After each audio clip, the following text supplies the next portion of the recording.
নাগিছড়াস্থিত কৃষি গবেষণা কেন্দ্রে অনুষ্ঠিত হতে যাচ্ছে আম প্রদর্শনী। বর্তমানে ফলের দৃষ্টিকোণ থেকে চলছে আমের মৌসুম। বরাবরই রাজ্যের কৃষি এবং উদ্যান দপ্তরের উদ্যোগে আম চাষকে আকর্ষণীয় করে তোলার প্রয়োজনে বিভিন্ন প্রকারের উদ্যোগ নজরে পড়ে। এরকমই এক উদ্যোগের অংশ হিসেবে আগামীকাল নাগিছড়ায় অবস্থিত হর্টিকালচারের কৃষি গবেষণা কেন্দ্রে আম প্রদর্শনী অনুষ্ঠিত হতে যাচ্ছে। গোটা বিষয় নিয়ে দপ্তরের উপ অধিকর্তা ডক্টর রাজীব ঘোষ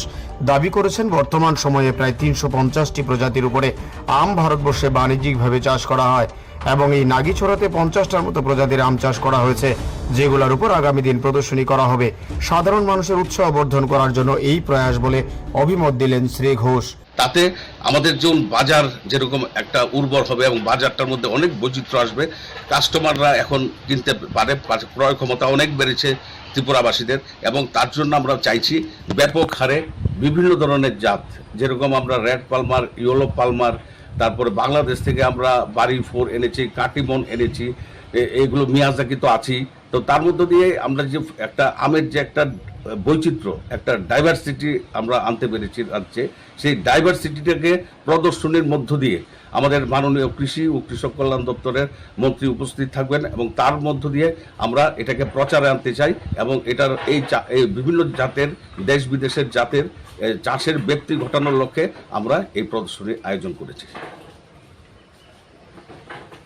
আমাদের এই রাজ্যের উদ্যান ও বাগিচা ফসল গবেষণা কেন্দ্রের যে ফ্রুট ব্লক রয়েছে, যেখানে ফল এবং অন্যান্য উদ্যান ফসল নিয়ে আমরা গবেষণা করে থাকি, এটারই একটা যে আমাদের বাগ বাসেরা বলে বা গার্ডেন শেল্টার বলে যেই আমাদের একটা মুক্ত মঞ্চ রয়েছে, এখানে আমরা এটা প্রদর্শিত করতে যাচ্ছি এবং সেখানে আমরা দেখাবো 40-50 রকমের আমের বৈচিত্র্য এবং সেটা যারা উপস্থিত থাকবেন তাদেরকে খাইয়ে আমাদের টেস্ট যে কীরকম কোনটার ভালো, সেটারও একটা সেন্সরি ইভ্যালুয়েশন বা অর্গানোলেপটিক টেস্ট হবে এবং তার মধ্য দিয়ে আমাদের এটাকে প্রচার করা এবং তার মধ্য দিয়ে আমরা বুঝতে পারবো যে ত্রিপুরা রাজ্যবাসী কোন আমটাকে বেশি পছন্দ করছে। এই প্রদর্শনীতে থাকছে আমাদের মাননীয় কৃষি ও কৃষক কল্যাণ দপ্তরের মাননীয় মন্ত্রী শ্রী রতনলাল নাথ মহোদয়, থাকছে কৃষি ও কৃষক কল্যাণ দপ্তরের সচিব শ্রী অপূর্ব রায়, থাকছে উদ্যান দপ্তরের অধিকর্তা আমাদের ফণীভূষণ জমাতিয়া এবং বিশিষ্ট এবং সিনিয়র বরিষ্ঠ যারা সাংবাদিক রয়েছেন এবং ইলেকট্রনিক মিডিয়া এবং প্রিন্ট মিডিয়ার মধ্য দিয়ে যারা প্রচারে আমাদের সবসময় সাহায্য করছেন এবং ওনাদেরকে রাখছি এটা